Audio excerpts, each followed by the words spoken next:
அனைவருக்கும் வணக்கம். நான் உங்கள் பத்திரிகையாளர் ஆர்.எஸ். கார்த்திக். இந்த வீடியோவில் நம்ம பார்க்க இருக்கிறது நம்ம வேற லெவல் சினிமா சேனலோட சினிமா விமர்சனம். இப்போ நம்ம பார்க்க இருக்கிறது இந்த வாரம் திரைக்கு வந்திருக்கிற மதராஸ் மாஃபியா கம்பெனி. ஆமாங்க, மதராஸ் மாஃபியா கம்பெனி நம்ம ஒரு நாள் முன்கூட்டியே நமக்கு பத்திரிகையாளர் காட்சி போட்டு காமிக்கப்பட்டது. என்ன மாதிரி படம், என்ன மாதிரி கதை அப்படின்னு பார்த்தீங்கன்னா, ஒரு டான் நார்த்து மெட்ராஸே கலக்குறாரு. வட சென்னையோட மார்க்கெட்டே அவர் கையில் தான். என்ன மார்க்கெட்டு? ட்ரக்கு இதெல்லாம் கடத்துகிற மார்க்கெட் அவர் கையில் தான். அவரை ஆயுதம் கடத்தின குரூப்போடு அவர் சம்மந்தப்பட்டிருக்கிறதா சொல்லி அவரை தூக்கி உள்ளே போட பார்க்குது போலீஸ். அதில் அவர் சிக்கினாரா, செத்தாரா, வாழ்ந்தாரா, மடிந்தாரா, மடிந்தும் வாழ்ந்தாரா அப்படிங்கிற கதைங்க. இதை வேறு லெவலில் பண்ணியிருக்கிறாங்க. இதில் ஹீரோவே ஆனந்தராஜ் தான். அவர் தான் அந்த வடசென்னை மாஃபியா, வடசென்னை மார்க்கெட்டை கையில் வச்சுருக்கிற மாஃபியா. அவருக்கு கீழே பல பேர் வேலை பார்க்குறாங்க. இன்னொரு பக்கம் அவரை தேடி திரிகிற காவல்துறை உயர் அதிகாரியா, ஏசிபியா நம்ம சம்யுக்தா, பிக் பாஸ் ஃபேம் 2 சீசனுக்கு முன்னாடி அவங்க தான் ரொம்ப ஃபேமஸ்ஸு. சம்யுக்தா அருமையாக இருக்காங்க. போலீஸ் ட்ரெஸ்ஸில் அவ்வளோ ஒரு மிடுக்கு. அங்கங்கே காக்கி சட்டை இல்லாமல் கொஞ்சம் நமக்கான கிளாமர் காஸ்டியூமில் ஒரு பாட்டுக்கிட்டு போட்டு விடக்கூடாதாங்கிற ஏங்க வைக்கிற அளவுக்கு ஒரு கட்ஸான உடல், கட்டான உடல். ஓகேங்களா? அதுதான் அதில் வந்து அந்த மனையை பற்றி சொல்லணும். நீங்கள் என்னை திட்ட வருவீங்க, எவ்வளோ சொன்னாலும் அடங்க மாட்டான்டா அப்படின்ட்டு. அது இல்லை சார், அழகு ரசிக்கிறதுக்கு தான். என்ன இந்த 52 வயசுக்கு அப்புறம் நான் என்ன பண்ண போகிறேன்? அது இல்லை, ஒரு கண்களுக்கு ஒரு குளிர்ச்சியாக. சினிமாங்கிறதே என்ன சார்? கண்கட்டி வித்தது தானே சார். கட்ட விழுந்தால் எல்லாம் கட்டு குலைந்து விடும். ஸோ இதை புரிஞ்சிக்காமல் இன்றைக்கி நிறைய பேர் நமக்கு சப்போர்ட்டாக பேசுகிறாங்க. ஒரு பிரிவில் என் மேலே கொந்தளிச்சவங்க யூடியூப்பில் வந்து நீங்கள் பல பேர் கமெண்ட் போட்டிங்க. அந்த ஒரு 2-3 வீடியோ அப்படி போச்சு. ஆனால் இவனை வாழ வச்சிடக்கூடாதுன்னு திருப்பி போயிட்டீங்க. இது வேணாலும் பண்ணுங்கள், எனக்குன்னு இருக்கிற நேயர்கள் இருக்கிறாங்க. அவங்கள வச்சு நம்ம வந்து அவங்களுக்கான ஒரு ரிவ்யூ தான் நான் தர்றேன். நான் இந்த படம் Madras mafia company. Madras mafia கம்பெனியோட டான் ஆனந்தராஜ். அவர் நான் சொன்ன மாதிரி தான், இந்த வேலை தான் இல்லை, அந்த வேலை தான் இல்லை. அவருக்கு கீழே அத்தனை பேர் இருக்காங்க. அத்தனை பேரும் அவர் அண்ணன் எப்போ சாய்வான், தின்ன எப்போ காலியாகும் அப்படிங்கிற மாதிரி தான் இருக்காங்க. உண்மையாகவே அதுலேயும் முனிஷ்காந்த் என்ன, குண்டித்தோப்பு வரதனா அவர் கூடவே சுற்றுறாரு. ராம்ஸு, பர்மா பழனியாக அவர் கூடவே இருக்கார். இது இல்லாமல் ஆராதயா, அவர் வெரோனிகாங்கிற கேரக்டரில் வராங்க, அவங்க பொண்ணா. இது இல்லாமல் ஷார்ப்புங்கிற கேரக்டரில் விஜி.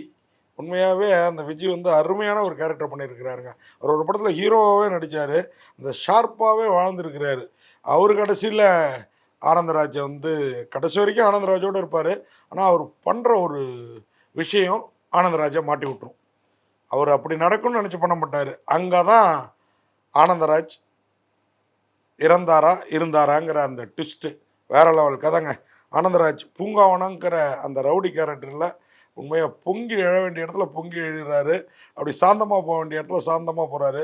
காமெடி பண்ண வேண்டிய இடத்துல இந்த படத்தில் நம்மளை உட்கார வைக்கிறது ஆனந்தராஜ் தாங்க. அருமையாக அசால்ட்டாக. அதாவது ஆனந்தராஜோட கேரக்டர் வந்து நிஜ ராதாரவியோட கேரக்டரோட ஒப்பிடலாம். நிஜத்தில் ராதாரவி அப்படி தான் பேசுவார். எங்கே போனாலும் ஏதாவது ஒரு டபுள் மீனிங், ட்ரிபிள் மீனிங். அந்த மாதிரி படத்தில் வந்து யோ அப்படின்ட்டு அப்படி அசால்ட்டாக பேசுகிற ஆனந்தராஜ் கேரக்டர் அருமையாக இருக்குது. சம்யுக்தா திகழ் பாரதிங்கிற ஐபிஎஸ் ஆஃபீஸராக, ஏசிபியாக அருமையாக பண்ணியிருக்காங்க. அந்த நடை, உடை, பாவனை எல்லாத்துலேயுமே அந்த மிடுக்கு. ஒரு ரவுடியை என்கவுண்டர் பண்ண போகிறாங்க. அங்கே அவன் தவறாக நடந்துக்கிறப்ப அவங்க என்கவுண்டர்னு போகிறாங்க. அது அப்போ மட்டும்தான் ஆர்டினரி காஸ்டியூம். அவன் ஏரியாவுக்குள்ளாரையும் இல்லைனா நுழைய முடியாது அப்படிங்கிறனால. தீபா சங்கர் தான் வந்து இதில் வந்து மனைவியாக வேந்தாவனம் அப்படிங்கிற கேரக்டரில் வராங்க. சசைலயா நான்சி கேரக்டரில் நம்ம ஆனந்தராஜோட 2வது மனைவியாக வராங்க. அது இல்லாமல் ஆராதயா தான் வந்து வெரோனிகாங்கிற அந்த பொண்ணு கேரக்டரில் வராங்க. ஆனந்தராஜுக்கு முதல் பொண்டாட்டி மூலயமா ஒரு மாற்றுத்திறனாளி குழந்தை. அந்த குழந்தையும் அப்பா எப்போ சாவாருன்னு பிண்டம் பிடிக்கிறப்ப, தாத்தாவுக்கெல்லாம் படைக்கிறப்ப கேட்குறலாம் ரொம்ப காமெடியாக பண்ணியிருக்கிறாங்க. அந்த மாதிரி எல்லா சீன்லேயும் காமெடி இருந்தால், அப்பவும் ஐயர் நான் தான், அவங்க அப்பா செத்த பிறகு தான் அதெல்லாம் பண்ணணும் அப்படின்னு சொல்லிட்டு அந்த ஐயர் வந்து அங்கே சொல்கிற இடம்லாம் வந்து அந்த பையனுக்கே சிரிப்பு வரும், நமக்கும் வருது. அருமையாக பண்ணியிருக்கிறாங்க. இப்படி இந்த படத்தை வந்து சொல்லிக்கிட்டே போகலாம். இதில் ஷகிலாவும் ஒரு கெஸ்ட் ரோலில் வராங்க. மாமா குட்டின்னு ஆனந்தராஜ் இறந்த பிறகு அவங்க பண்ணுற அலப்பறை, ஐயையோ! ஆனந்தராஜ் அதுக்கப்புறம் இறந்தும் உயிரோட வர்ற காட்சிலாம் இருக்கு பாருங்க, அதெல்லாம் வேற லெவல். இது இல்லாமல் ரங்கநானாங்கிற பாட்டுக்கு வந்து நம்ம ஹீரோயின் நம்ம விஜய் ஆண்டனியோட நடித்த ஒரு ஒத்த பாட்டுக்கு குத்தாட்டம் போட்ட அவங்க வந்து வேற லெவலில் ஒரு குத்தாட்டம் போட்டிருக்கிறாங்க.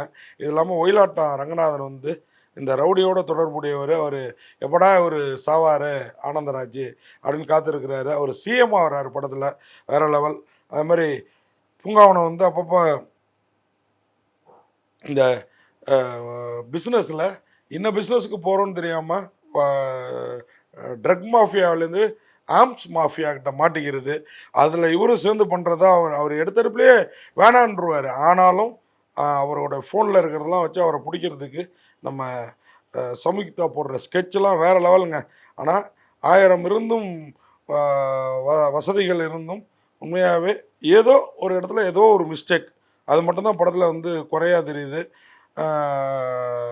என்னை மீறி ஒன்று யாரும் போட முடியாதுன்ற அந்த கேரக்டர் ராம் பேசிட்டு, நம்ம ராம்ஸுங்கிற ராமச்சந்திரன் பேசிட்டு, அவரும் ஒரு அடியாள் கேரக்டர்லாம் அருமையாக வருவார்.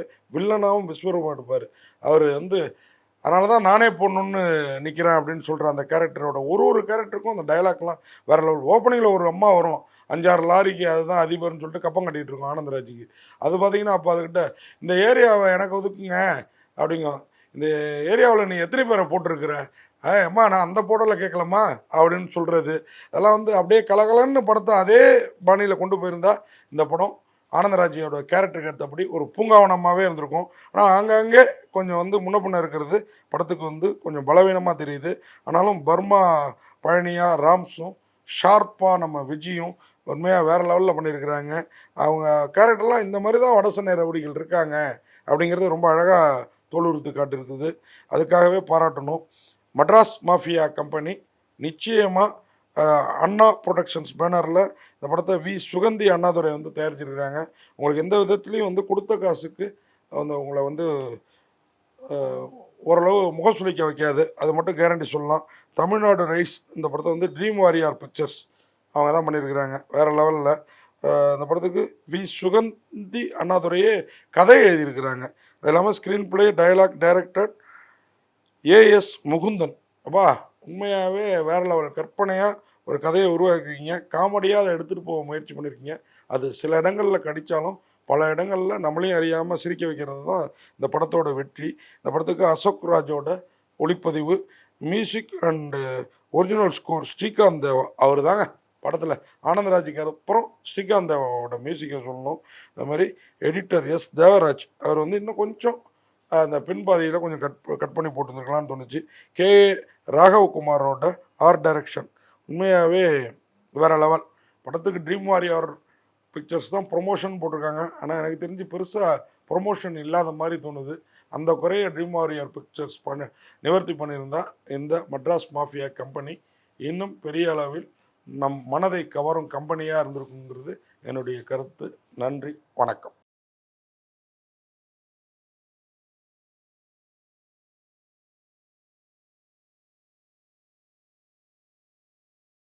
இந்த வீடியோ உங்களுக்கு பிடிச்சிருந்தா லைக் பண்ணுங்கள், கமெண்ட் பண்ணுங்கள், ஷேர் பண்ணுங்கள், சப்ஸ்கிரைப் பண்ணுங்கள்.